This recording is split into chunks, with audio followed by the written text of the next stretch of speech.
Podcast is now starting. All attendees are in listen-only mode. Hello, welcome everyone to Managing Your Side Effects. Where do you go from here? I'm Dr. Guy Yatros. How you doing tonight, Rich? I'm doing well, thank you. I'm Dr. Rich Drake. We're both from Dental Sleep Solutions and DS3. Guy, this must be a popular topic. I saw we had almost 500 people registered. I know. I said I knew that there was some interest in this, but I guess it's something that really must be right on the number one topic of their radar that they're thinking about. I think this is what they're thinking about, Rich.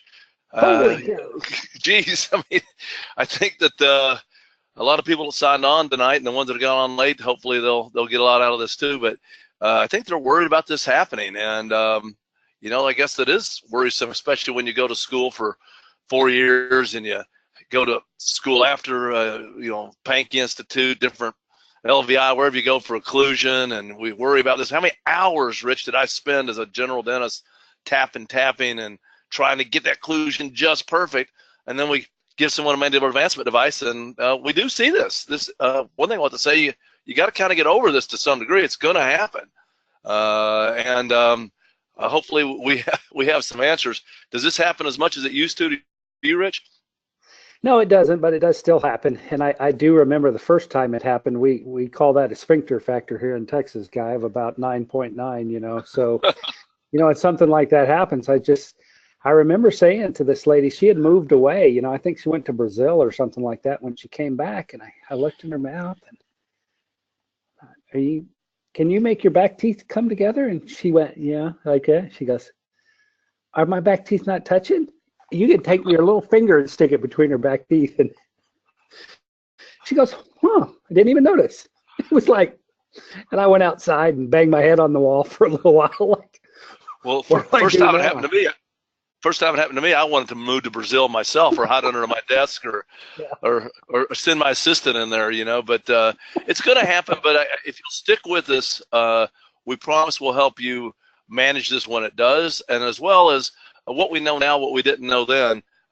If the patients will do certain things, and we can manage this, and we can decrease the serious bite changes like this from happening a whole lot from what we used to do. So stick with us. We're going to help you out with this tonight. I think this is probably one of the most important slides, Rich, that you put together when you did this at the symposium recently. Yeah, I think so much of what we do, guys, is important about setting expectations. You know, when we sit down and have a consultation with our patient, we have to be realistic about what we can expect, you know. And I say it all the time, little adjustments make a big difference. You know, our body's like a race car in a sense, and if you just tune it up a little bit, you know, it does make a big difference. So, you know, keep the end in mind. Every treatment has side effects. Guy, I remember doing a talk for some physicians one time, and I started talking about the bite changes, and this guy started laughing.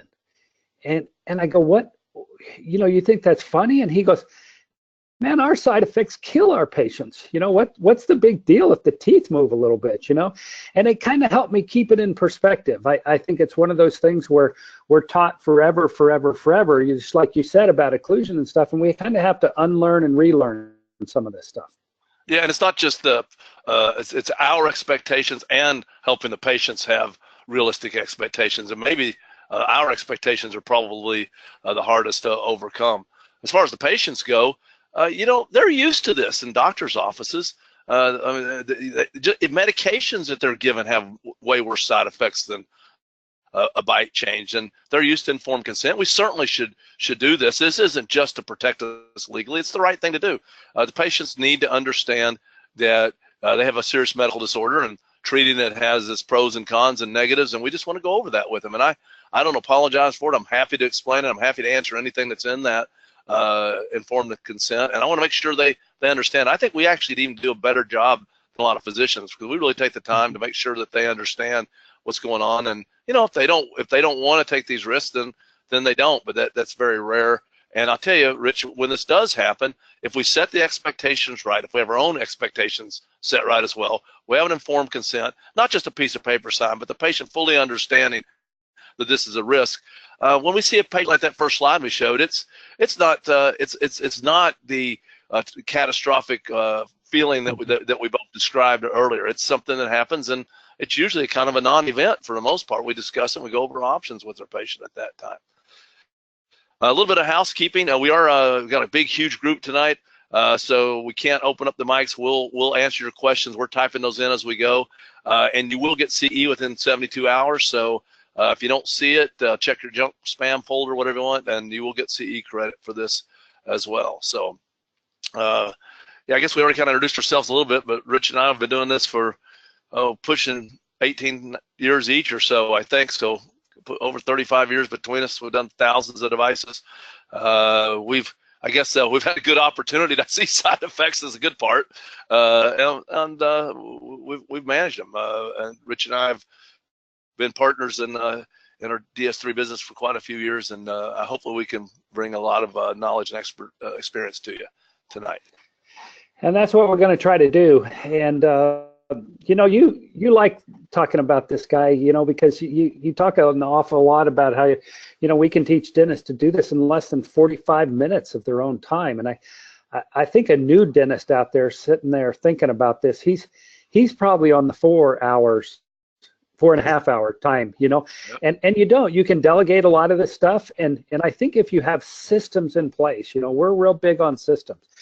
You just go from A, B, C, D, and you just go right through there, and you teach your, you know, you learn how to delegate some of this stuff, and it doesn't take that long. Yeah, so we'll be talking about that on April 3rd, again on a Tuesday night at 8 o'clock Eastern. So if you're interested in that, sign up. So things happen. You know, you can see this parachuter going into alligators and the four-wheeler, and you see what happens when I let Rich drive my boat in the upper right there. Well, you know, bad things happen. But, you know, truthfully, dentistry is full of risk. That picture with the x-ray, that was an ER physician patient of mine brought me that and said that patient came in the ER with that problem. They had a sore throat, and by the way, they lost their partial. And so don't think what you're doing on a normal basis is without risk.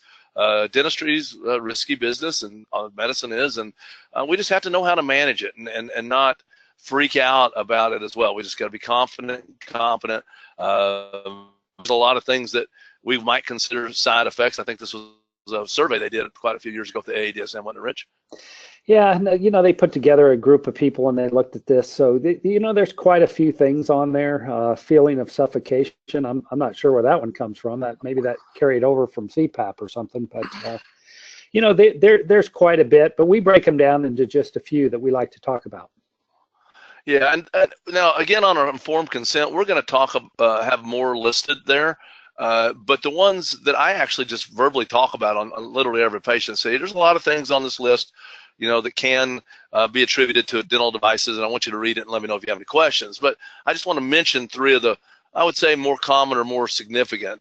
People can have tooth soreness, they can have jaw soreness, and you know what, your teeth can move because these are like orthodontic devices, and that could change your bite. And let's just discuss any concerns you have with those. And so I make sure that they are aware of those three, even verbally, in addition to what's listed on the informed consent. Yeah, I've been trying, Guy, probably the last year when patients, and I get to the end of the consultation, I say, well, now we're going to do a little bit of paperwork, but before you do that, you know, do you have any questions? And this lady the other day, she says, yeah, can this change my bite? And I said, yes. And she goes, oh, okay. Like, you know, I don't quite feel that need, like you said, Guy, to explain everything anymore. But we're not telling you to go to that extreme. But you do want to make people aware and what's going on. Yeah, maybe she wanted orthodontics. Maybe she needed a bite change because, you know, sometimes, all kidding aside, we take class 2 people, and sometimes we do improve them more towards class 1. So all bite changes that we cause are not necessarily negative. So here's a lot of things that can be attributed to maybe side effects of oral appliance therapy, and we're going to talk about most of them tonight. I think this is probably one of the most common ones. It's also fairly preventable for the most part, but you know, you got a nice open contact there where you get to collect every night salad or whatever you eat in between those two teeth, and this was probably a lot more common for me, Rich, before I understood what caused it. I think you helped me understand what causes it, Do you use ball clasp much anymore? Because I think that's part of it to start with. Yeah, well, if you want to open up a contact, that's a good way to do it, right? Make a device real tight and use a ball clasp, because it'll wedge in between those teeth, and as you do that, everything on the lower, it's going to pull it forward. That's where we see this most of the time, is on the lower teeth, because we're doing that. And yeah, the other thing, Guy, I think too, is to if you can engage the back of the last molar. Right. That's almost impossible to do when they have third molars. It's sometimes impossible to do when they have second molars. It's often impossible to do if the patient has a very strong gag reflex. But all things being equal, try to engage the back of that the distal molar. Yeah, and that's partly on you getting good impressions back there, and then partly on using a good lab. You want to use a good rigid material. Some of the labs even use a metal framework. Whole U Respire does a great job with that because they really wrap the teeth well. And if you go to the distal and you got a hard acrylic or even that metal holding the teeth with the distal held, you won't have these open contacts most of the time, even with the ball clasp. But it's key just to make you just think about it. You have a force, you got to have something counteracting that force. So now that we think about what causes those, I don't see that near as much. And we might want to avoid those ball clasps if you can't get the distal of the last tooth that you're going to be covering, and if we're going to put a ball clasp in there. So Let here's me the add big one. one more thing to that too, Guy, is, Yeah. sometimes we need to have ball clasp because we can't get a device to stay in, if we don't. Again, we do whole webinars on which device you want to use for which patient and things like that. And remember, thermacryl's out there too, for those of you that, don't feel like the teeth are long enough to do that.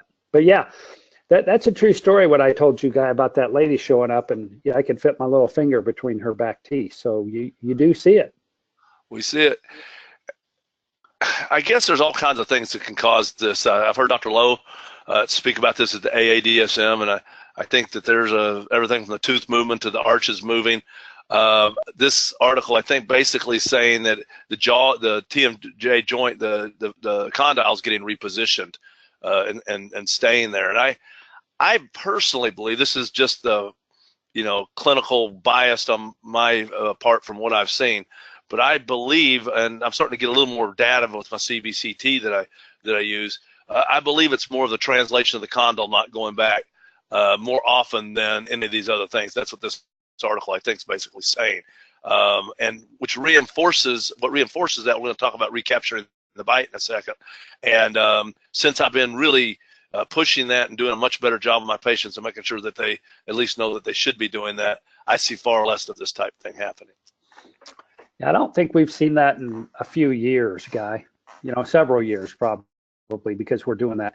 Remember when we open the jaw and move it forward, and as that condyle slides down the ramus there, the mandible will counter rotate a little bit. And like Guy said, it's just sometimes it's hard to get it back, and sometimes patients don't want it back. We'll talk about that when we talk about managing posterior pain. But we're real big on the AM aligners at recapturing the bite. There's a couple of other things you can do that we talk about here. And remember, bite your teeth together. Your back teeth touching? Yeah, okay, well, that's what we want within a half hour every morning after you take your dental device out. Yeah, so the goal there, however you do it, is get the jaw to go back. And what Rich said, since we've been not only training our patients to do that, I have them monitor that. So the way we make the AM aligner now is my friend Steve Carstensen taught me to do it just in the front, and I have them feel those back teeth come together. So what we're partially doing is having the patients monitor their bite. Your back teeth coming together every day and checking that. And as Rich said, I haven't seen a patient come in with a posterior open bite in quite some time who wears their AM aligner and has been looking at their bite every day. I've had some patients come in and they had the posterior open bite. I said, well, if you've been wearing your AM aligner, you've been rechecking your bite every day. What's the AM aligner? Oh, that thing. Oh no, I don't do that. Well then, and I had one who said they had been doing it and they brought it in and it wouldn't fit in the mouth. So, I think there might have been some confusion or white lies there of some sort. So this is an AM aligner. Let me add on that, Guy. When I say chin push, I'm the hand on the back of the head. For me, it's the ball spot there, and then put your hand on your chin, and you're kind of pushing back.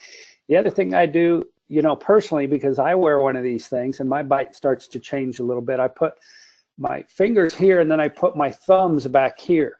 So the motion I'm making is push back and up, as I do that. If you do that while you're just sitting there watching this tonight, you'll feel your jaw move a little bit, and they'll catch your back teeth a little bit better. I see questions coming in. We're typing the answers. We will get to all of them. Here's what the AM aligner looks like. There's different ways of doing it. This is a great time to speak about, if you're not familiar how to do these, make certain devices. We do hands-on courses where we actually make the AM aligners. We had a great course in Syracuse last weekend. AM aligners, you get them from our friends at Airway Management.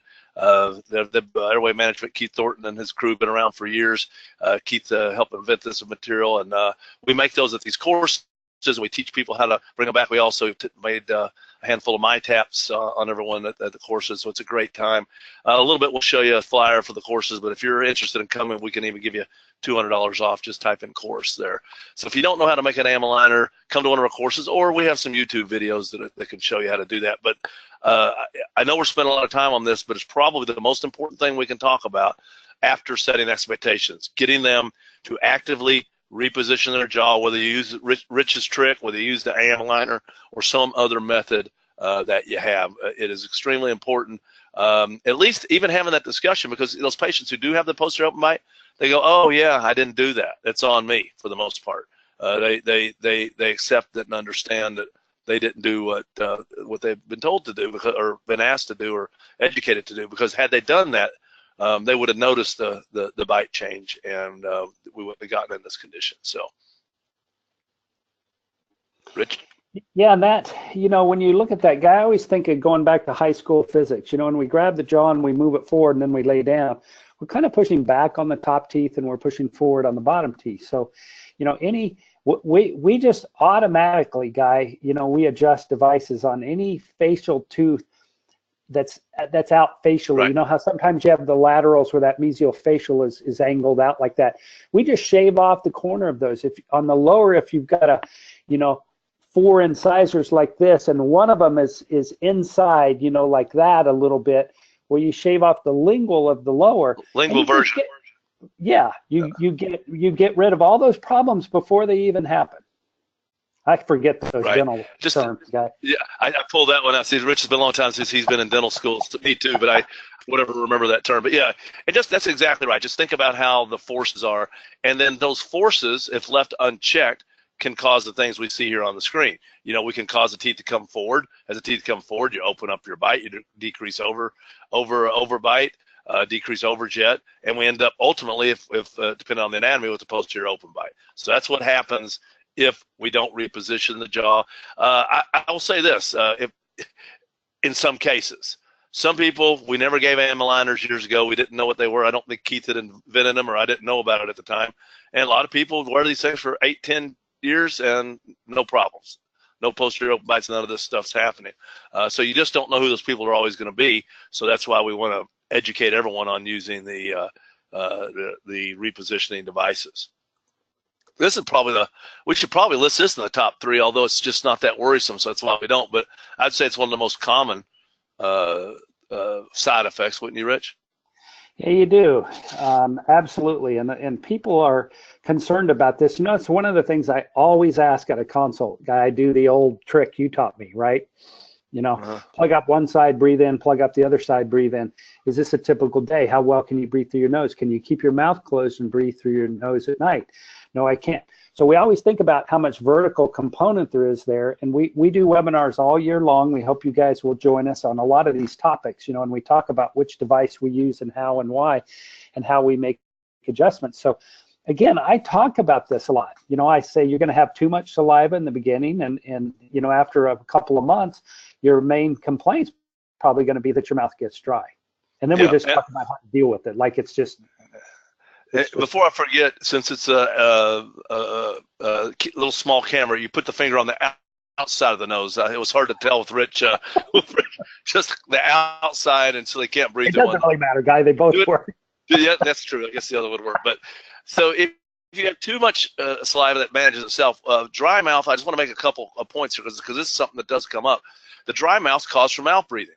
So if we can get them to breathe through their nose, it's going to be better if they can. That's what the elastics do, getting their noses more open with managing of whatever allergies they have.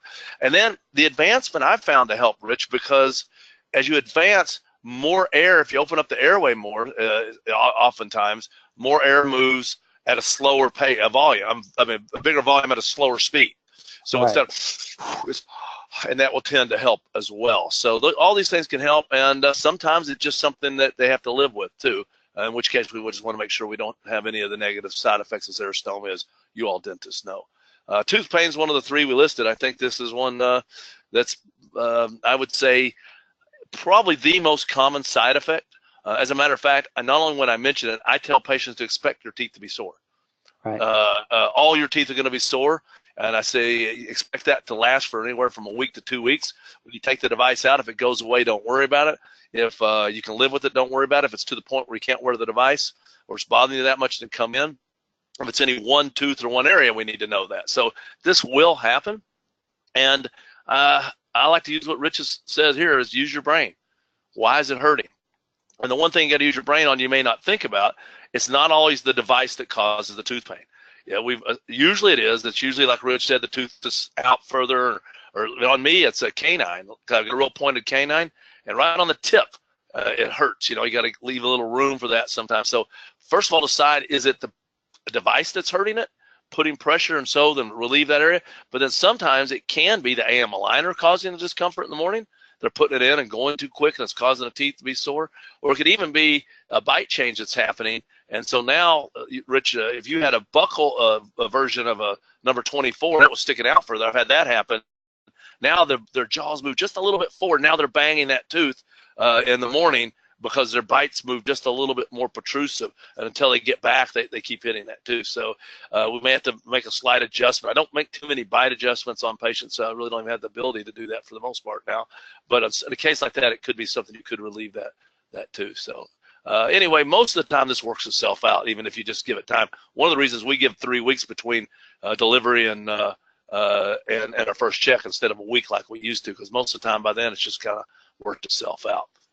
Yeah, you hear that a lot. Well, my teeth were kind of sore in the beginning, just like you told me, Dr. Gatros, right. And now they're a little better. This one's a little bit sensitive, that kind of thing. So the other thing I want to add to that guy too is, sometimes when you move one tooth a little bit, because the appliance is more like an orthodontic appliance than it is, a sleep device, it can be banging the other tooth. So like in your case where you said the lower tooth was in facial version like that, and it's hitting the upper, sometimes it's the upper that the patient will be complaining about as well. So again, right. you got to use your brain, right? I mean, when we do that. So what else you got here, Guy? I think that's pretty much we've covered most of those. Time and discontinuing use, and sometimes we do make Essex or those like Invisalign type retainers to keep, but very rarely. Only if people have been in recent orthodontics. So we do these hands-on courses where you actually get a sleep test.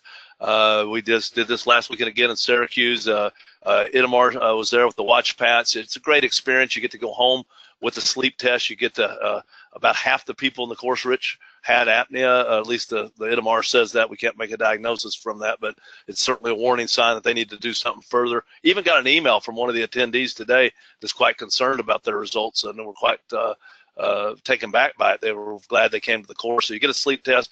You get a dental device made on you, or ideally, or maybe one of your team members you prefer. 2 days of some lecture, and then real hands-on taking bites. The course is a great deal at $1,000, but if you just type in course here, anybody comes on the webinar tonight, we give $200 off. And Rich always, it's like we're giving this stuff away. That's like a fourth of the cost it would cost to go get a sleep test to get diagnosed. Let alone be treated. So and get a dental device. Yeah, if you're a dentist out there listening or staff member, it's a great way to get to the course and get diagnosed and treated. Yeah, it's a great experience, and I promise you'll come back saying it was worthwhile. We always get really high marks. I don't think anybody ever leaves the course saying it was not worthwhile. If you want to learn about dental sleep, there's not a better way to do it. A little bit about what we do too at DS3. We recognize that in order to be successful at dental sleep, you have to screen, test, treat, and bill your patients. You got to have systems for that, and that's really why we exist. We exist to help educate, coach. We have a cloud-based software, and we have a support. A lot of the questions being answered tonight are from our support team. We have a whole team of dental sleep experts that helps dentists with support and coaching, and just questions that you have, because there's 1,000 questions that you have, and that's why you've joined us tonight. If anybody has questions we don't get to, just type in consult. We'll sit down and try to answer them for you. And we can also talk about how our services can help you on an ongoing basis. We have a 3-month introductory offer that will really get you up and running with hours of education and support. So let's talk about jaw pain. Want to? Does that sound exciting? We have to. Yeah, I think that's why a lot of people are on here, Guy, when we talk about that, because, a couple of the questions already, Guy's running the slides, and I'm kind of typing some of the questions along with our team, but you're right, Guy, a couple of questions have already been, well, how far do you push them with the pain and, this and that and all that other stuff. So you got to use your brain. I mean, I hate that to sound like a broken record, but I think most dentists are pretty smart people. You got to be smart to get there and to get through. And I think the older we get, sometimes we get kind of caught up in this funk, where we don't. Well, I've been doing it that way for 30 years and it's always worked.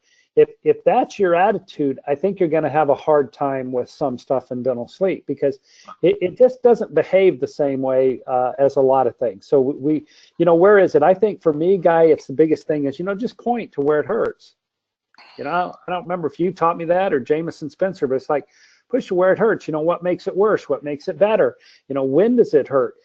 I'm seeing a lot more patients, Guy, that the TMJ pain comes from trying to recapture their bite. Right. That's why we'll talk about that. Yeah, the wind's important. I used to always assume it was the device, and it's not. I mean, is it hurting at night? Is it hurting in the morning? Is it hurting throughout the day because maybe it's a bite change? Or is it the aligner? So when, and is it both sides or not? So, I mean, we got to just kind of, if you can take these 3 things and narrow it down to which one of these categories it fits in, then what you do for it sometimes is the same thing for many of these, but it will help you. So, in a strange way, Rich, I enjoy this. I don't enjoy people having discomfort. I mean, I don't enjoy that, but it's a lot of people do crossword puzzles and things. It's a detective game. You sit down and there's an answer to why this is.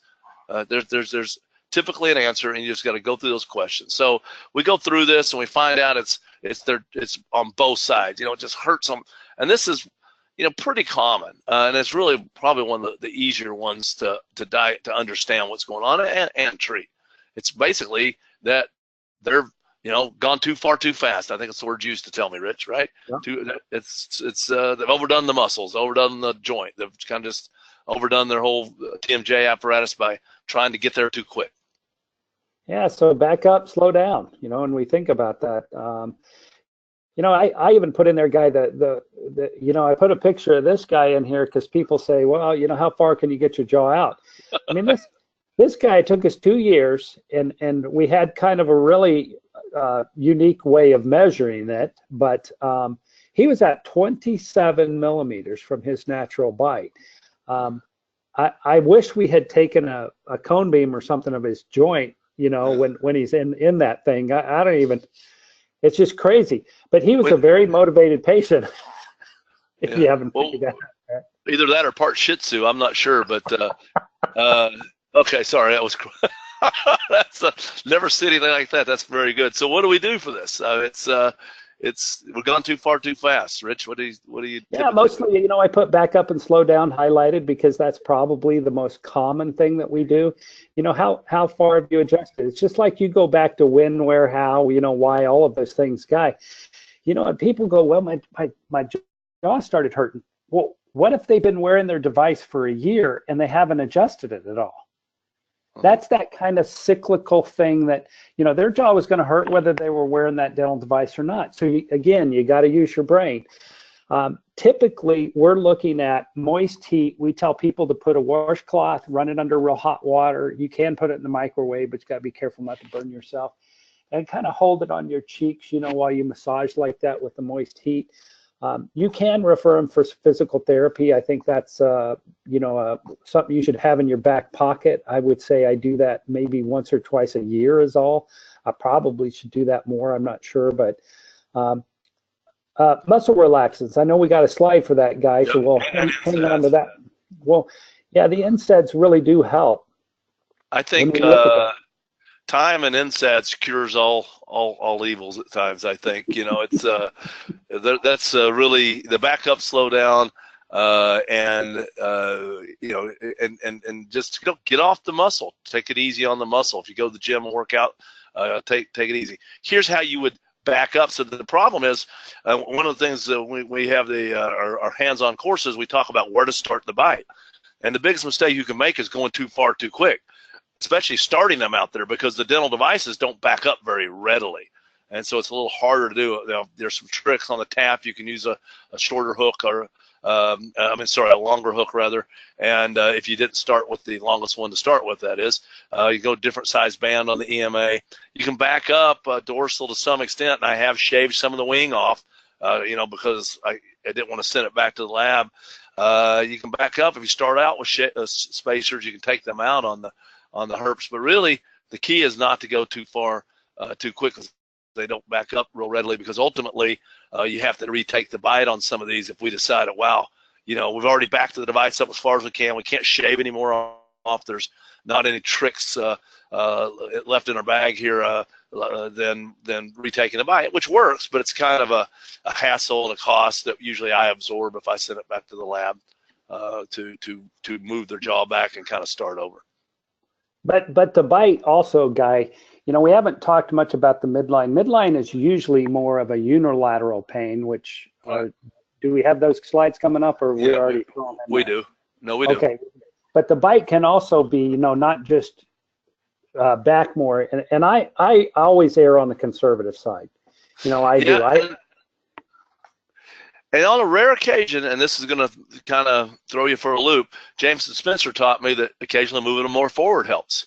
If they're clenching at night and they're still having apnea, and the pain's causing because they have this device and they're choking and they're even freaking out more because they've got this device in there, strangely enough, moving them forward, if it's associated with still having significant apnea and bruxism, can help. So sometimes you got to do one and then try the other, and talk to your patient. Talk to them about it. Sometimes they'll say they seem like they're clenching more or something. Joint pain, let's differentiate that. Muscles, typically the masseters, the biggest culprit in my office, and other muscles. But let's determine, is it here or is it in the, I got headphones on, but in the joint? And put your finger in the ear, and does it hurt back in there? Is that where it hurts? Let's determine, is it the muscle? And I will tell you, at least in my office, Rich, the majority of the time it's the muscle. It's not the joint. Almost always the muscle. Yeah, so if it's in a joint, now there could be, hopefully you did a nice TMJ evaluation and you noticed if there was any internal joint dysfunction to start with. But in most cases, it's just it's capsulitis, I think is what we would call it. It's just that we've loaded the joint so heavy. Maybe one side is hitting more than the other, especially if it's unilateral joint pain. And if everybody has to understand, if you hit on your front teeth, there's nothing stopping that condyle from getting seated. It puts more pressure on your condyle. If you have a spacer in the back, it helps dislodge the condyle, or at least not have it go up. So the thicker we make the spacer in the back, the less force we're going to likely put on the joint. So especially in something like a tap here, we might need, if they're having joint discomfort, adding some stops in the posterior might really very well make sense. Yeah, I always think with the tap, Guy, I want it hitting either only in the front, or I want it hitting in the front and the back, all perfectly even. Absolutely. Yeah, there are only two options. It can't be two of the three, because then you're in trouble. Absolutely. So adding these, if again, this is something we can talk about at our hands-on courses. People that are DS3 members, you can get in Snoozle and see how we had to do videos on that and this. But Rich has got a really good technique for adding these stops. You can likely figure it out, but we can probably help you do it even quicker. So here's the slide you were talking about, Rich. Yeah, when they deviate a little bit. We always, I taught my assistant how to take bites, Guy, and I'm not even sure I remember how now because she does it so good. We mark the midline with a Sharpie on the teeth. We do, then we do this, we do half, and the more attention you pay to, number one, getting a really good impression. Number two, it sounds like a broken record, I know, taking a really good bite and paying attention to make sure it's not off this way, or this way or something like that, the fewer problems you're going to have, in the long run. So sometimes we can fix things, if we think about a dorsal and it's off a little bit, we can take that one side and move it out a little bit more, and it lines up. That's okay. There's a little bit of cheat built into almost all of these devices. And the other thing I want to say, Guy, like with an EMA, for example, we sometimes the patients get the wrong rubber bands on. They have different sizes, so they have produced something like that. Again, you got to use your brain and talk about it. But then we have a picture of that even coming up. So, muscle pain, it can be in any of the muscles. I don't know about Rich, I don't even know if I've ever asked you this. I find the insertion, the inferior insertion, is that the right terminology, I hope, of the masseter muscle, right where it goes into the angle of the mandible, right there seems to be the most common area for muscle discomfort. It's right at the I forget the insertion origin. Forgive me, anatomist out there, but it's the right where it goes to the angle of the mandible, and that's where it seems to be sort of push. Ow! Right there's where it hurts. And if it's unilateral, we'll talk about that in a second. A little bit more about what we're looking for. But regardless, we just need to get that muscle. It's the muscle soreness. I mean, if you went to the gym and you went to your trainer and my muscle's sore, I'm too sore to do my workout today. Well, we're gonna take it easy, and we're gonna do some things to help that. Which Rich has hit a few of these already.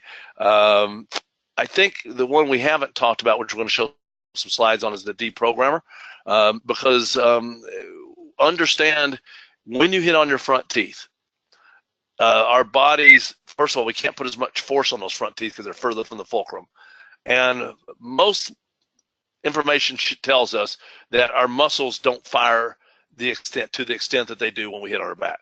Our back teeth come together. Mother Nature said, time to chew something hard. I'm going to fire all my muscles. Front teeth come together. Oh, I'm biting into a pear or something. I don't need as many muscles. So if we only hit in the fronts, how NTI and deprogrammers of other types work is they just basically you don't fire as many muscles. So if you're not firing as many muscles, it gives them a chance to relax. So you can do this on most devices. I think we have some slides coming up in a moment. Sorry, I got a little ahead of myself. Here's the muscle relaxer. Rich, I hardly ever write for these. I don't know how often you do. The NSAIDs I do a lot, but how often do you do these muscle relaxers? Well, again, sometimes, Guy, we have patients who are in muscle spasm the day we see them, before we even start their dental device. Right. If that patient, I see that patient, they got an HI of 100, they've tried every iteration of CPAP and CPAP mask. Now I'm gonna get them in a dental device. So your jaw hurts a little bit. At least you're still alive.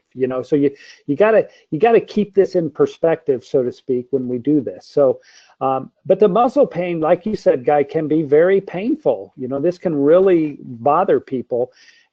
And one thing I want to touch on are the isometric stretching exercises. When you, it's like you wake up, Guy, and your neck hurts, and you pull your neck over here and then you pull against that stretch, that isometric stretch like that. If you do that forward, left, right opening, you'll one of those, the patient will go, oh yeah, that's the one that gets it a little bit. So we can do that.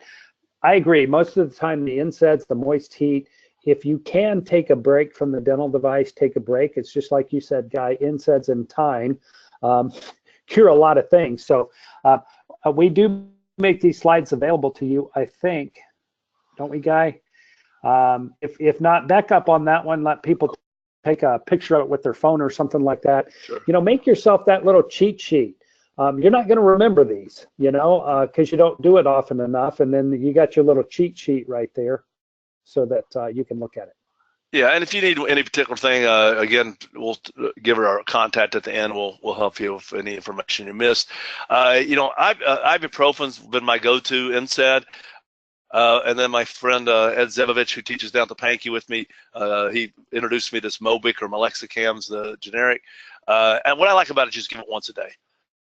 And so the patients, I know for me personally, I've got my knee's been having an issue with a torn meniscus, and I forget to take the ibuprofen. I'm trying to use it as anti-inflammatory, and you got to take it 3 times a day, and you kind of forget. So write that one down. I've really found that to be beneficial. And you use them for a week to maybe 2 weeks. You don't want to put these on people on it forever, but that and a little time, maybe taking some time off the device, will make a huge difference in the vast majority of the cases.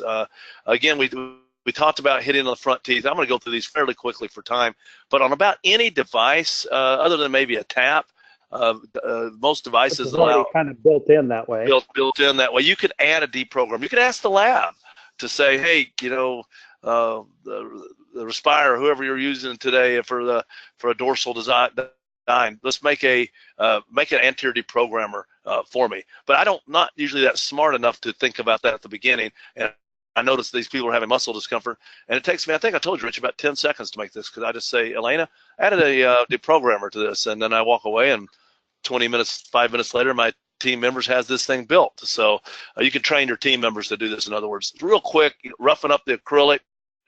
You're just going to get some ortho acrylic, whatever color you want there. If you want to get fancy, you get different colors, I suppose.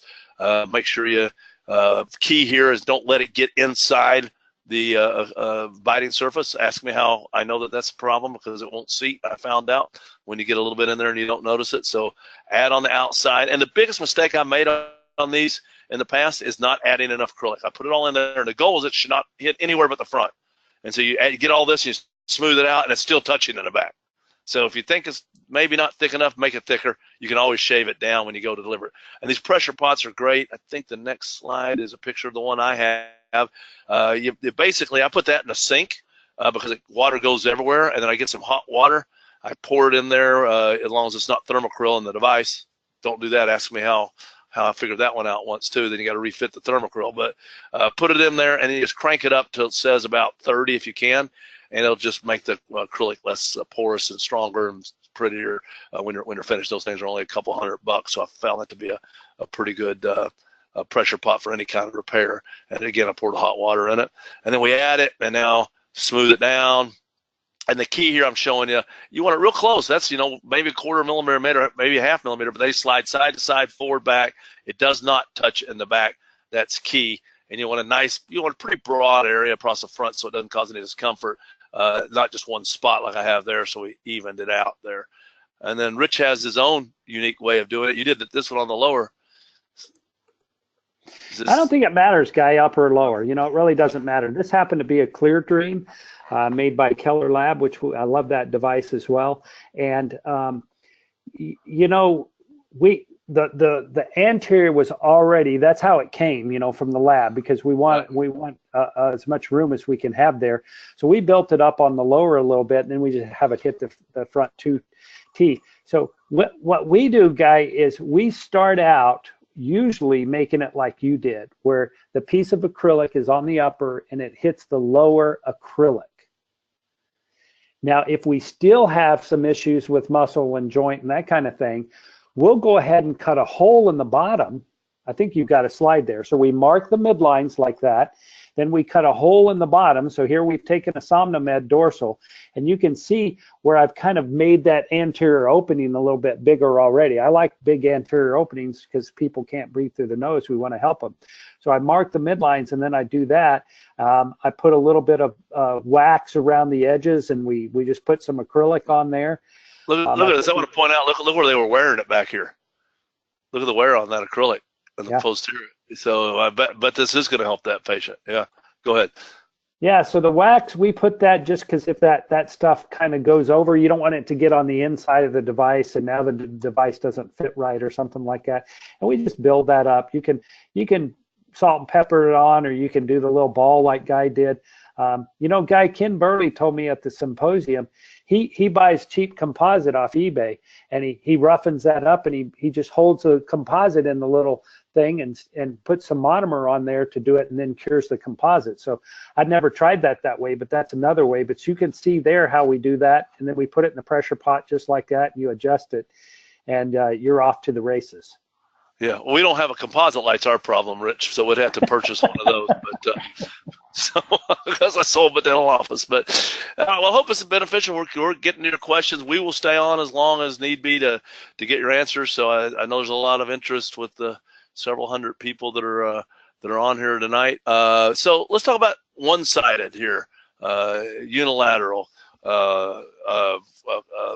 discomfort, and usually this is indicative of something's wrong more so than the bilateral.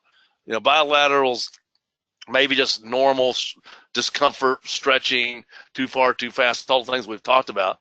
And it can be something that's not hitting right. But when it's one side, it's a pretty big red flag that, hey, there's probably something going on somewhere, right, Rich? Absolutely. One side more advanced than the other, all the things you see here. So what we want to do is figure out what's going on. Here's what Rich was talking about. Why is it hitting? You know, was one side more forward than the other? Well, this is real obvious. They got a 20, if you can't see it very well, a 21 band on. But, you know, it was harder to take a picture of this, so we didn't. But this can very readily happen with a dorsal or herps design, that when I have them open up and close, if this is hurting on one side and they're wearing a herps, let's say, I say open real wide and close slowly, and you watch and see if one of those barrels hits before the other, and you can kind of see them shift. You'll see one hit, click, click, click, click, or the dorsal open, close. Have them go forward and come back. Have them go forward and come back and see if one side on the dorsal wing catches and then the other. Or then have them bring it until they just touch and then look and see, is it one side touching and there's a gap on the other side? Right. Oftentimes that's it. And they can just move. You don't have to remake the device. You don't have to shave acrylic. Hey, you've got an adjustment there. Use it, doctor. Just go ahead and move one side forward to the other back till they're hitting more even. So that's the most common. I would say the other is the occlusion. You know, if it's a tap, it needs to be hitting just in the front, not in the back at all, maybe hitting on one side. But then again, it can be an occlusion. I use very loosely here. We're not looking for this ideal occlusion. What I'm looking for, though, is it not to hit on one side and then the other. And so, you know, it doesn't have to hit, you know, tripods and all the weird things that we learned at dental school, but it just needs to hit evenly on both sides in the back or in the front or all the way around. No front, no 2 points that we don't want unless they're 2 big broad points in the back. And I think if you'll look for those type things, that's typically the cause, or the patient has a deviation or deflection that we didn't catch, and somehow maybe that's coming into play. And when they adjust it, they may have to adjust one side more than the other. And then, and the last thing I'll say is, I think, do we have it on here? Yeah, the midlines. I don't know if that's what you mean by this, Rich, but one of the most common things that this used to be before I was really careful about my bites is if you take the bite off to the side. You make a dorsal bite, and they get the goo in there, and they say, yeah, and they're off like this, and you make that device off to the side. Well, you think about that. You know, they've got this device that's now cranking them off to the side, and it can cause a problem as well. We only do that on patients that their check bounces on the original console. Yeah, if you wanted to make somebody hurt, that's what you do. So pay attention to that. But I like that guy. You're looking at the midline. You know what? The only thing I'll add to that is how I remember unilateral pain usually is the side that's hitting is the side that's hurting. So like Guy said, you talk about occlusion loosely here, but if the right side's hurting, the right side's probably hitting. And then you do those little tricks like Guy talked about with making sure, you know, that you're the forward back, the click click with the herpst arm and the dorsal, those kinds of things. What Guy's looking at there really is he's trying to see if it's off a little bit, you know, this way or the other way. And I will tell you, the side that's hitting is hurting, or the side that's hurting needs to go out more. So we always think about, you know, we're gonna reduce that side and we're gonna move it out a little bit more, some combination of that. Yep, and it's just kind of a review. We don't have to go over them again, but just, you know, in a nutshell, this is kind of where what you can, I would say 90% of the problems that you're going to have, you can pick something from this list here, and if you use your brains, you go through the, you know, the where, when, which side, muscle or joint, and figure those out. You can figure out what to do. And I think, I don't know if we have a slide on this, Rich, but the other one is don't panic. Rich says fake it till you make it. Act like you've seen it before. And if you walk in, oh my God, their jaw's hurting, well, then you're done. They're going to be hurting forever. I mean, act like it's going to be fine. I believe strongly in the powers of positive thinking, and if you say it's going to be okay, it's going to be okay. And so, anyway, Too Loose. This is this one of your sons, Rich, or that's probably my son? I don't know. Just some quick. So much see these kids walking around, hanging around their ankles. Some quick things, because this isn't really a side effect, but it's something that I feel it could cause discomfort, and it can cause a lot of problems, and it used to cause a lot of aggravation because I'd send it back to the lab. So we're gonna, over the next 5 minutes, just give you some real quick tips on how to make these devices tighter. I'll talk about the first one since it's on the screen. I used to have the hardest time tightening these clasps. I'd get out the 3-prong pliers, bird beaks, whatever, Howell pliers, whatever, cotton pliers, whatever they had in my, and nothing seemed to be able to tighten these until I dug out an old spoon excavator that I had no use for. And you get that back behind there, and you can bend that very readily. So just learning how to bend those clasps, you can make little bitty movements with that, and it's a whole lot easier to tighten those clasps with that. You can always reline these. I don't think we need to spend a lot of time on this since we're pushing it here. Basically, you put liquid acrylic in, and you use the same pressure pot.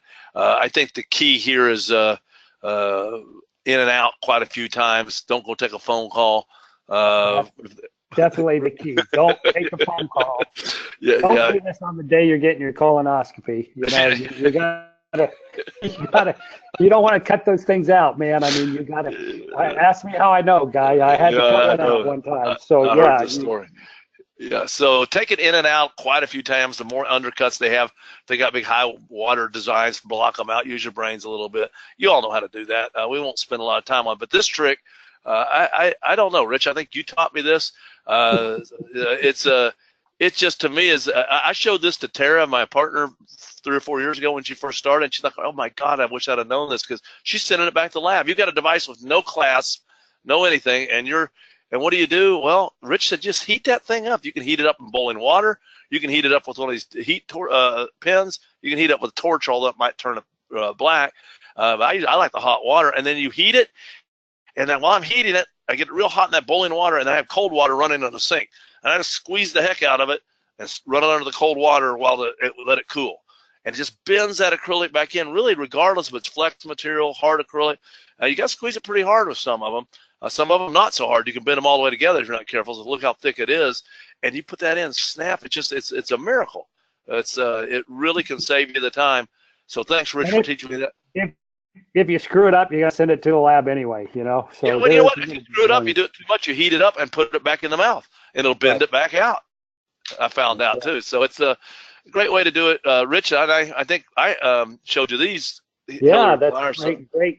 You know, they use these for Invisalign, you know, the little bumps and stuff like that. So you just heat up the plunger side, you know, and then you just look at the interproximal about right where you want to put that. I like to take a little Sharpie guy and make a little mark on that, and then you just a couple of punches in between the posterior teeth, and that's what it looks like. You're just making a little divot. If you do too much, you can actually take a burr and now on the inside of that and do a little bit. Sometimes you can actually do too much, and now we got a nice little divot there, and that thing's going to fit a lot tighter, you know, when you put it back on. Yeah, to put a little hole in the buckle, but who cares? Just tell the patient there's going to be a little hole out here. And if it's acrylic, now this is a narval, so you can do this on a lot of devices. I've done it on flex materials. Just you can fill it with acrylic or just smooth it, and they'll be fine. Where do you get those hygienic Sharpies that are intraoral rated? Is what I want to know. You can use an awful lot of them. Do you get those at Patterson or? Yeah, something like that. Yeah. All right. So. So this is your trick here too. So I'll let you talk about it. I think this works. Yeah, great. go back to the model. You know, the old heat and squeeze thing. So you know, we go back to the model guy. You just take a little round burr like that. You just make a couple of little undercuts interproximally. You know, if let's say it's an EMA and it's too loose, and I don't have time to reline it with acrylic. You know, that's going to take at least 20-25 minutes, right? If you're pretty good at it. Did you bring your models with you? We have the patients we put everything in a box, and we tell them every time you come back, you bring your models. punch a little couple of interproximal things on there, put the EMA on, pour some boiling water over it. You can do this with stone just as well. You get it real tight, and then you just squeeze, just like Guy said. You know, you get that device on there, and then you squeeze it real tight. You got to be careful that you don't burn yourself or something like that, because you do have to get these things really tight when you do that. But again, that's probably a better way to start than what Guy talked about, where you just kind of squeeze this way. This is a little bit more fail-safe. It's harder to mess this up, but it takes a little bit longer than what Guy was talking about. We heat up, run under cold water. Yeah, I'm always in a hurry, so but they both absolutely work. And then, you know, to make these things last longer, you can that's again, it's not necessarily a side effect, but it can certainly cause problems. You can add mesh. You can add a deprogrammer, can certainly help keep these things from breaking. Add reinforcement, or you can switch devices. So again, the best thing we can do is informed consent. Crowns will come out, and when this happens, I tell patients, I go, good. That's what I always say. The crown comes out, great. This is fantastic. And they go, well, why is it fantastic? Because that crown must have been loose. And you know what? We just prevented it now is from getting some decay up under it. The worst thing you could do is have a loose crown in your mouth, and it gets decay up underneath it, and then you have to have a new crown. So hopefully there's not any decay. I hope there's not. We'll put the crown back in for you. And I really kind of feel that way. I mean, a good fitting crown, these things shouldn't fit so tightly that it rips a good fitting crown out, because there's probably something wrong ahead of time. Rich, you've had a few of these. I've only had one allergic reaction. I don't know if it warrants a long time here, but everybody's got a patient that's allergic to everything, you know. So if you got one of those, you want to be careful. You can contact the device manufacturer. They'll send you little buttons of the material. We have them tape them under their arm, and you know, if they're allergic, they won't be able to wear it very long. So that's a good way to do it. Yeah, and I've only seen this once personally. It doesn't always look like a rash. It can be irritated gums, some various ways. But there's some great EMA, Narval, some different devices that can possibly be used. So I think I love this picture, Rich, because it's just, you know, if you just stick with it, you got a positive attitude. You go back to our first slide, or second slide, I guess it was, that we set the right expectations for the patient and for ourselves. This will be fine. You will get through these speed bumps. It's hard to go back and set the right expectation after the fact. And we have a lot more that we can share with you on this. We only have an hour. If we didn't get to something and you want to know more, type in consultation, and one of our team members will sit down and answer your questions if you need slides from today or what have you. Also, I'll mention again, what we do is train dentists to do this, and we help you. We have a 3-month introductory membership, and essentially it's $795. It's, you know, less than $800 to get started. We will actively meet with you on the go to meetings. We have a whole 4-part series called our DS3 experience, where we walk you through the steps, you and your team, through how you screen your patients, test your patients, bill and treat your patients. Our team will meet with you after each module and answer your questions. We'll help you get through all the challenges that you might have. And most people, it's by the end of the 3 months, are getting paid for the first device. So we can get you through these learning curves for $795, and it's $99 a month additional for the first 3 months. So if anyone's interested in that, type in consult, and someone will get in touch with you to talk about that. But also, you can type consult if you just want some questions answered. We can talk more about how we can help, but we'll be happy to answer your questions, specific ones about dental sleep. One last thing I'll mention about what we do during that 3 months, and for all our members, quite readily, people have a specific patient problem. And through our system, they put in a sport ticket. We go through that. Maybe they can't figure out what this jaw problem is. It will get answered all the way to the point where Rich or I will meet with you and look at the patient's chart and figure out what it is that is going on, and we'll give you some real hands-on clinical advice. I mean, I don't know where anybody else in the country that goes to that extent, and we do that for all our members, including our introductory members. So if you want to get started in this, you get 3 months, you can get a lot under your belt, and I think we'll prove to you during that period of time that we're just a valuable asset. But if not, you'll get a ton of value for that as well. This magazine's coming out soon too. I love that magazine, Guy, not just because you do your little videos that I love to watch, but you know, there's a lot of very practical stuff. Everything about what we do at Dental Sleep Solutions is to help dentists do this, to get started doing it, to do it better, to do it more efficiently. We do all this. I don't know about you, Guy, but it seems like once or twice a week I'm doing this, right? Where we're teaching dentists how to do this.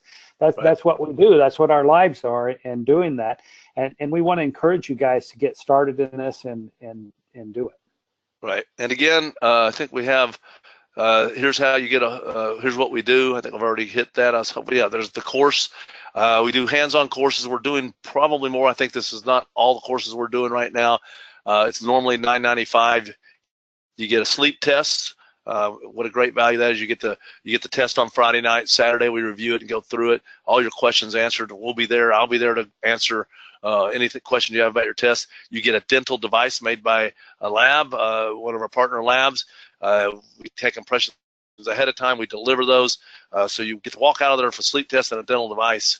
So if you want to come to one of the courses, even if the place is not listed that's near you, type in course and that'll reserve you the $200 discount going forward. So I promise you, whether it's Rich or myself, I teach most of them, you'll leave that course with a lot of knowledge. I don't think anybody in the country does what we do for that. So don't forget the next webinars in a few weeks, April 3rd, where we're going to be going through these treatment steps. So from screening to testing to consultation to impressions. How do you do how do you do a soft tissue exam for these patients? What are we looking for? Device selection, delivery, all the follow-up steps, subjective evaluation, objective evaluation with follow-up sleep testing, and then we see our patients on a periodic recall for 6 months and then annually. So we'll get through all those steps in the next webinar. So hope you can join us for that. Here's how you get a hold of us. So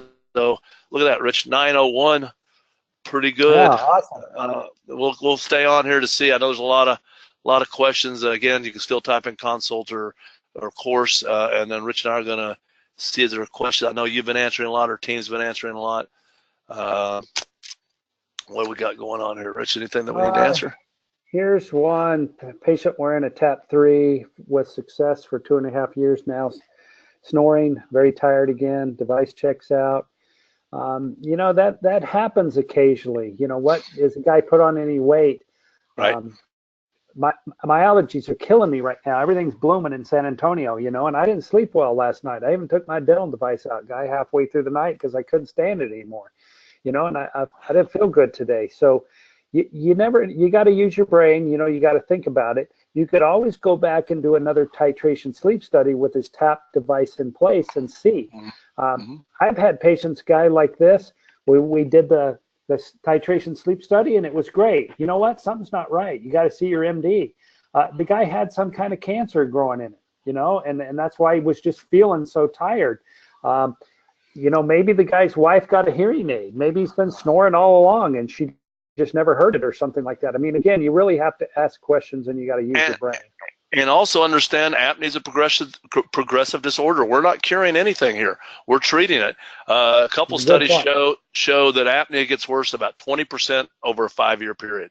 So let's cut that in half. So it's 10% worse. I mean, that may be the difference. So that's why next webinar we'll be talking about treatment steps. We really need to emphasize to our patients they need to come in for annual recalls, because you can't just set it and forget it. You can't just, here's your device and good luck for the rest of your life.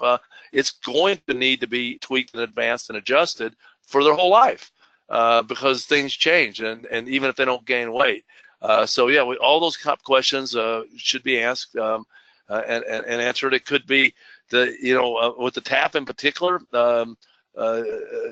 I've seen the screw back up, the screw strip out, and it might be that screw is retruded. If you have good records of exactly where it was, then maybe you can compare that, but a lot of times people don't. So these are the exact type of questions we can answer for you. By the way, if you do the introductory offer, you get to also come to our webinars. So these are public webinars we're doing tonight. every other Wednesday, Rich and I do a webinar, either Online study club, we call it. online study club, we call it, and it's just for our members, both introductory and regular members, which there's really no difference. You get the same benefits. And so these are questions like that you would present. So I forgot who asked that question, but what you would do is you'd submit that to the study club, give us as much information as you can, and then we open up all the mics during the study club, and so because there's not 500 people signed up for it, there's enough that we can manage, and we go through it as a group, just like you would for a restorative study club or anything else, and we usually end up with some pretty good advice at that. So it's a fantastic question for the online study club, because it's hard to answer that. We don't have enough information to answer that right now. You know, we would ask. But we've given you several different things to think about here. So another question, Guy, how do you keep that tap screw from backing up? We take and we put acrylic just in the screw behind where it is. We let it set up a little bit, and we just turn the screw about halfway, one way, halfway again, a little bit like that, you know, but we leave the acrylic in there, then we put it in the pressure pot. So that keeps it from backing up. Yeah, you can get extra screws. Yeah, you get extra screws. You can get a new one. You can micro etch the screw. I found to give it a little bit of a grit to it. And we did a video on this. If you sign up for Dental Sleep Medicine Insider, you can go back and look at all the back videos, and there's actually a video on that. And Rich said acrylic. I think you might have meant thermocryl. I use thermocryl because I just heat it. You can use thermocryl. Yeah, the thermocryl is great because you just heat it up, stick it back there, and then because we love thermocryl because it's a wonderful material anyway. But that if you ever need to get it out, you just heat it up, and you can just take an Explorer and pull it out. You know, it's not as messy. Makes it easy. Dr. Bernardo said he used composite. Again, that would require you to have a composite curing light in your office, which we don't have. So and that will work fine. Yeah. And during our study club meetings, this is oftentimes, Rich, I would say almost every time, I learn something too, because it's not just me up here talking or you talking. It's a group of dentists who become friends, and we kind of help each other because we don't know everything, and we're trying to help, and things change too. We're all learning, so it's a great experience for anyone. All right, composite. Anything else on there, Rich? Let me look through. There was one kind of long one that I didn't get to. I don't know if he's still on here, but it was a class 1 patient 35 years ago. They worn a tap for 9 years. And then their teeth really start to move. So again, what you see is the top teeth moving back, the bottom teeth going forward. So, we got to remember PAP's not our enemy. CPAP is our friend. Sometimes we manage bite changes guided by the patient alternating with CPAP. They just use CPAP 1 or 2 nights a week. Right. We do that. So, when these teeth get out of whack like that too far, I think you can move them back. There's no doubt that you can move them back, but I think you kind of take a dental device off the market for a couple years if you want to move them back, and then get some bone around those teeth. If they can wear CPAP at the same time, that makes a lot of sense. But that's a really difficult case. You got anything to add to that, Guy? No, I mean it depends on how long the bite's been changed. Too. I mean, is that what you were talking about? If it's happened fairly recently, you can take them off of the device for a few weeks to maybe a month or so, and the bite will go back. That patient you're talking about, they've been wearing it for 10 years, I think you said. So, again, these are great questions. We hope that we got through some of the most common things. Study club, online study club is where we can get to some of these more specific, kind of more complex things we'd love to help you with. By the way, I still see quite a few people. I'm happy to answer questions. You will get your CE. You don't absolutely have to stay on, I should mention, but we're happy to continue to answer questions if needed. But I don't know if there are any more, Rich, are there? I'm looking here myself now. It's winding down a little bit. That's a lot of good information, Guy, and you guys are not going to remember everything that we told you.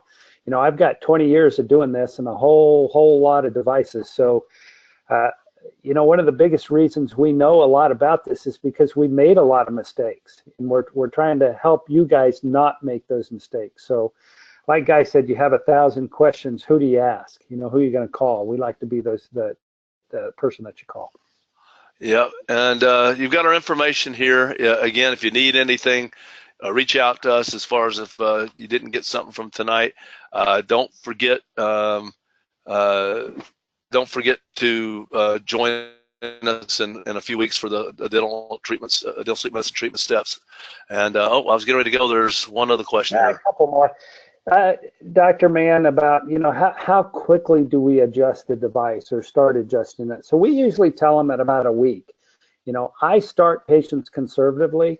If once they can wear it through the night without pain, we want to start adjusting them. For most people, that's about a week. And we average about a 0.5 millimeter a week adjustment. Again, I'm very conservative on how I do this. I think you could go 1 millimeter a week as well. Some people get a little bit more aggressive than that. Some people may even be more conservative, but after about a week, and then advance them about a 0.5 millimeter a week, I think is very reasonable. Yeah, and I don't know if I'm hearing you exactly right, but I usually don't even see the patient for 3 weeks. I usually ask them. No, but he's asking, when do you tell them to start adjusting that? How soon? Yeah, from the time we see them at the 3-week post delivery. If their symptoms, you don't tell them to adjust it the first week. You just tell them to leave it there for 3 weeks. Yeah, whether they're feeling better, worse, or the same. But because I don't know, it's all new. I think this is good. What you get out of this is we all don't do this exactly the same, and you've got to use your own brains and judgment how you want to do it. But I just say you wear the device, and that's all that matters between now and when I see him 3 weeks. If you have discomfort and you can't wear it, you need to come in. If you feel like $1 million, fantastic. If you feel the same, well, hang in there. If you feel worse, hang in there. Because I just feel that sometimes that they may think they feel worse just because they're not sleeping well, because they got this device in there, they're chewing on it, it's different. I just don't know that they've acclimated completely to it. So I kind of just give them that 3 weeks with one goal in mind. I think patients do well when they can. I got one goal: wear the daggone thing. And that's it, and then when they come in, we talk about their symptoms. And I don't think that you're wrong for doing that. It's just easier to check that one off. And if they're not wearing it or still uncomfortable, then we're going to work till that's checked off. Then we move to symptoms. I just kind of, I'm not as multitasking as you are, Rich. I think it's part of it. I got to get one thing done. That's okay, but like I said, I tell my staff, and I have an associate doctor, a couple of doctors that work with me, and I tell them, look, patients are going to remember 1 or 2 things. That's it. Yep. You get to choose which 1 or 2 you want. I think 2's pushing it, like you said, Guy. Maybe 1 is about all they're going to remember. And if you tell them, look, just wear your device, come back in 3 weeks, and we'll talk about adjusting it. I think part of me, Guy, is how severe is the sleep apnea? If a guy's got an AHI of 100 and he simply won't wear CPAP, I'm going to be more aggressive in adjusting that guy than I would somebody that's got an AHI of 7.2. Right. So again, you got to use your brain and think about it. When do you get them back to retest for a home sleep test? Certainly not until at least subjectively they're feeling better. So we always ask them, you're snoring, better, same, worse, your energy level, your sleep quality. We're asking a lot of that stuff. And these are great questions. That's what we're going to go over in the next webinar. So, exactly. So we got to leave a little bit out there for you to join in on that one. But the quick answer is after they're comfortably wearing it and their symptoms have improved. And that period of time is not necessarily the answer we can give you, but we will go through that in a fair bit more detail, and even how you can get those patients tested through, things like WatchPad or SleepTest.com, and through your own physicians in your neighborhood. So I think that's it, Rich. I think it's time to get going. I'm here in the Keys, patching back my hurricane-ridden place back into position. This is the only clean corner of the place because it's been full of workers all day. So I got to get back to work and before the people come slinging the hammers again tomorrow. So well, you did good, guy. Thank you for joining us. I did get spring break vacation. The first thing I did, it's not vacation, it's actually much more work than work, but the first thing I did was dug out the router out of the pile of rubble, and it was literally caked with dust, and plugged it in. I was very thrilled to see that I had internet connection so that we could get this done here. So hopefully get this back in order. They finally let us back in after it's been kind of sealed off for hygienic reasons. So anyway, folks, so we appreciate your time. We look forward to seeing you on the next webinar, and have a great night. Thanks, Rich. All right, Thank good you, night, guys. everybody. Good night.